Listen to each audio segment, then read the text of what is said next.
This channel does not promote or promotion any illegal activities. All content provided by this channel is meant only for educational purpose only.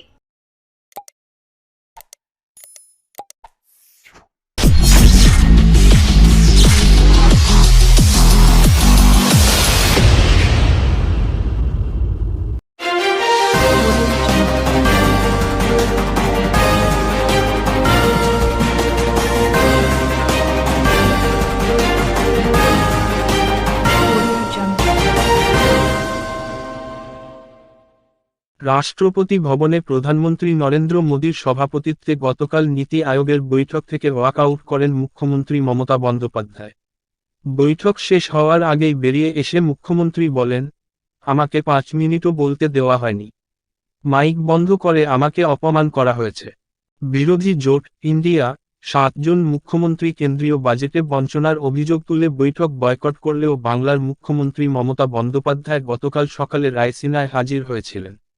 কিন্তু কিছুক্ষণের মধ্যেই বৈঠক ছেড়ে বেরিয়ে রাষ্ট্রপতি ভবনের বাইরে তিনি বলেন, অন্য কয়েকজনকে 20 মিনিটের বেশি বলার সুযোগ দেওয়া হলেও আমাকে 5 মিনিটও বলতে দেওয়া হয়নি।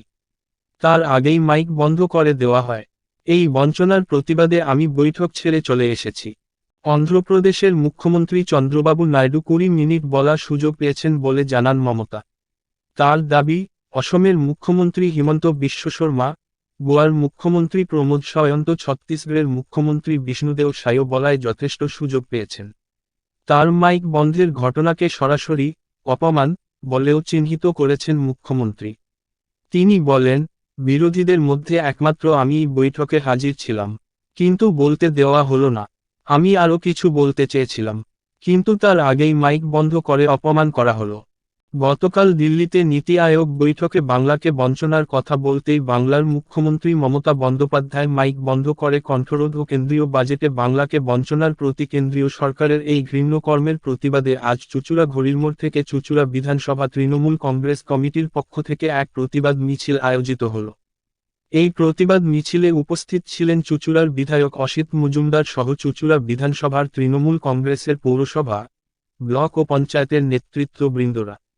এনকেটিভি বাংলা চক্রান্ত মানছি না, মানবো না, মানছি না, মানবো না। বাংলা ভাগের চক্রান্তের বিরুদ্ধে লড়বে, লড়াই লড়াই লড়াই চাই, লড়াই করে বাঁচতে চাই, লড়াই লড়াই লড়াই চাই, লড়াই করে।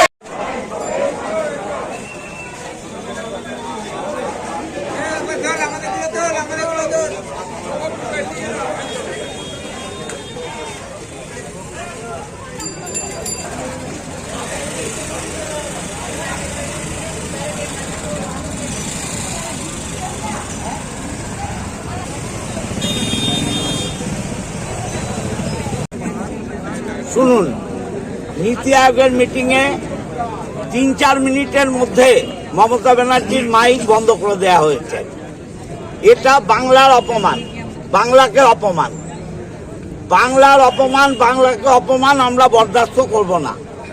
মমতা ব্যানার্জি বাংলার যে বৈষম্য, বাংলাকে যে অর্থনৈতিকভাবে অবরোধ করা হচ্ছে, নীতি আয়োগে বলবে না, কোথায় বলবে? তাকে বলতেই দেওয়া হলো না।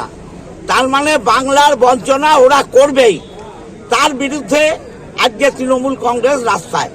আমরা মমতা ব্যানার্জির অপমান, বাংলা মায়ের অপমান, বাংলা মায়ের অপমান তৃণমূল কংগ্রেস বরদাস্ত করবে না।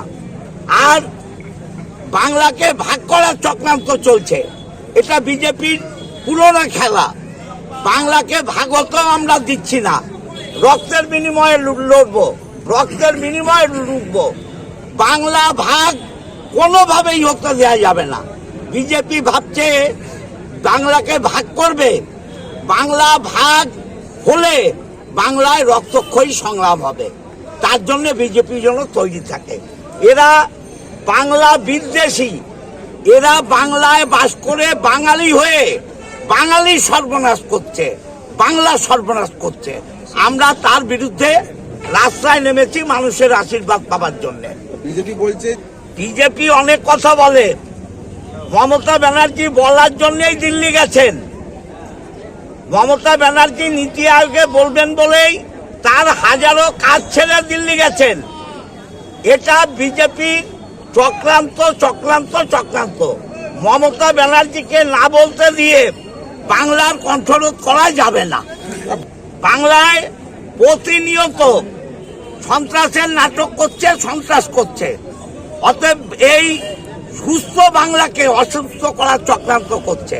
বাংলাকে ভাগ হতে আমরা দিচ্ছি না। ইন্ডিয়া জোটের সকল কোনো শরিকই কালকে কিন্তু নীতি আয়োগের বৈঠকে ছিল না, একমাত্র মুখ্যমন্ত্রী গিয়েছিলেন নীতি আয়োগ বৈঠকে ইন্ডিয়া জোটের পক্ষ থেকে। দেখুন, বাংলার উন্নয়নের কথা বলবে কোথায়? নীতি আয়োগে বলতে হবে তো। তাই মমতা ব্যানার্জি গেছেন নীতি আয়োগে বলতে, তাকে বলতে দেওয়া হয়নি। এটা বাংলার উপর বৈষম্য এবং বাংলার উপর অবিচার।